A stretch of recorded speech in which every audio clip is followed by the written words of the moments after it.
DJ Ferris.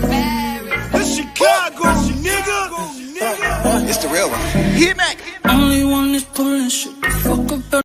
Let's get a sports talk.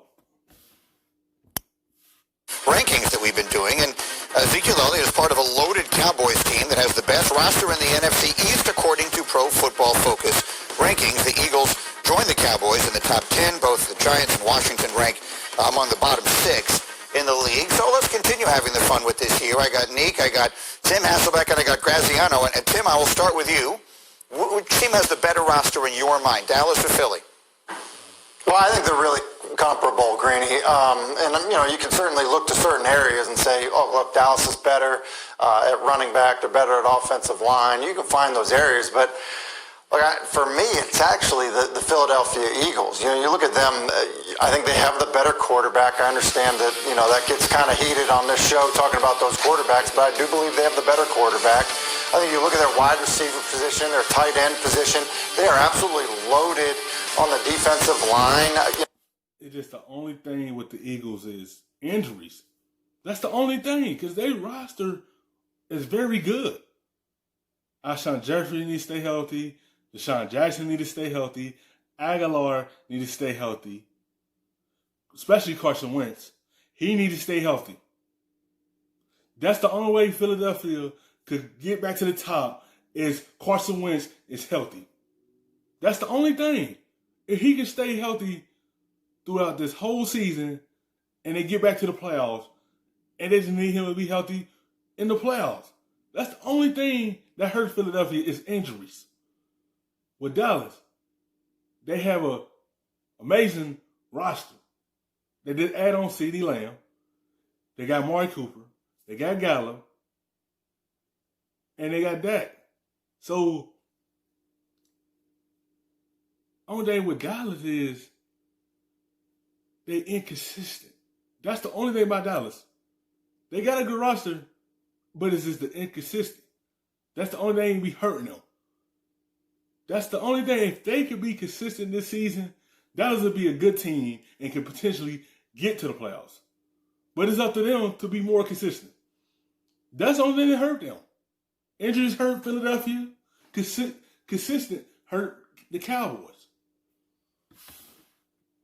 I think the addition of Darius Slay, when you kind of look at how it impacted, that defense, didn't really show it based on, the number they had attributed to him from his time in Detroit. So I think the Philadelphia Eagles are a really good team. And I think one of the things that I'm having, really struggling with on this is, Greeny, when you guys were picking, hey, all-time team where you start, you're starting at the coaching position. One of the things that gets left out in all of this is scheme, scheme and coaching and continuity and all of that stuff. And so I would favor Philadelphia.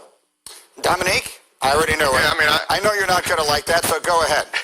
Yeah, I think that he's probably right about scheming, coaching, and all that. But when you talk about roster, I've looked at roster this morning in preparation for this. Coaches don't appear on rosters. And I think that the Dallas Cowboys have a better roster. And you're right, Tim, very close. I wouldn't be upset if I ended up with the Eagles roster. But I think that we're relying on a lot of projection, at least for the Eagles roster to pan out on as far as playmakers are concerned on the offensive side of the ball. A lot of those rookies are going to need to pan out for that roster to be as good as I think that it will be. And the Cowboys are proven on the offensive side of the ball. They have some work to do on the defensive side of the ball, but I think their issues last year was more about scheme than it was about talent. I think we'll see a lot of those player grades shoot up this coming season when they have a more multiple scheme and something that is more geared to the teams that they're playing against, not just we do what we do, which is what they did last year. Yeah, and you were correct, Tim, when you said that you stumbled upon what is a hot-button issue on this show of the Carson Wentz versus Dak Prescott. So I want to come back to you on that, but quickly, let me get Graziano break the tie here. Eagles or Cowboys, which way do you go? I'm going with the Cowboys. I don't know if Orlovsky's out there tweeting about this segment yet, but I'm sure it won't be long. I'm going to say Cowboys, especially what they have on offense. Yes, they got all that on offense. But what they going to do with it? This is a make or break year for them, I feel like. Because they still have the window open, but it's time for them to climb in there and go rob a playoff spot and showcase that. They have a new head coach. But it's up to them to go out there and put the work in. Ain't no excuse. Ain't no Jason Garrett there. You got Mike McCarthy, a Super Bowl winning head coach. Let's see what their excuse is now. You can't blame it on coaching.